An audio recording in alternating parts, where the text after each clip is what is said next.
शिंदी गल्ली आणि बांगडी गल्ली ह्या परिसरामध्ये नगरपालिकेने 12 मीटर रोडवर नोटिसा दिल्या गेल्यात। येता पावसाचे दिवस आहेत समोर आणि त्यांना कुठलाही विषय जीबी किंवा जनरल बॉडीच्या मीटिंगमध्ये घेऊन त्यानंतर त्यांना नोटिसा दिल्या जातात। त्याचं टेंडर निघलं जातं। टेंडर निघल्याच्यानंतर त्याची वर्क ऑर्डर होती आणि त्यानंतर मग 12 मीटर रोडला नोटिसा द्यायला जातात। याच्यामध्ये फक्त तुम्ही बघत असाल का फक्त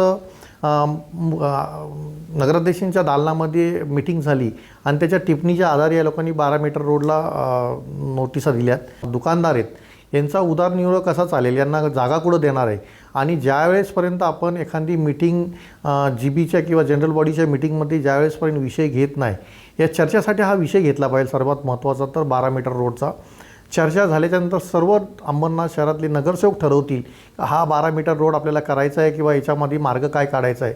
शहरातलं अतिक्रमण जे आहे रोडचं तुम्ही बघत असाल फेरीवाले एवढे बसतात, जर ते तुम्ही शिवाजी चौक झाला, स्टेशन एरिया झाला, चालायला रस्ता नाही आहे, तुम्ही चालता येता जे असणाऱ्या हातगाड्या झाल्या, अतिक्रमण असणाऱ्या त्या हातगाड्या जर काढल्या तर ॲटोमॅटिक आपला रोड वाढतो आहे।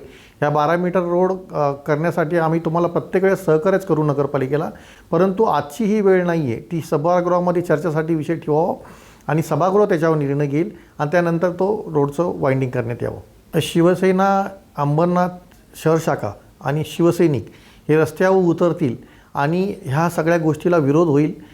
जर का आमच्या व्यापारी संघटनेच्या किंवा व्यापाऱ्यांना जर अंबरनाथ शहरामध्ये त्रास होत असेल, असाच हा जाणीवपूर्वक देणारा हा त्रास आहे।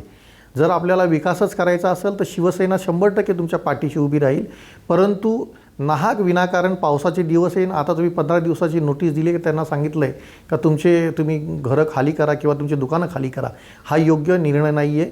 हा सभागृहाचा चर्चेचा विषय चर्चा करावी आणि हा विषय सभागृहासमोर तुम्ही मार्गी लावा।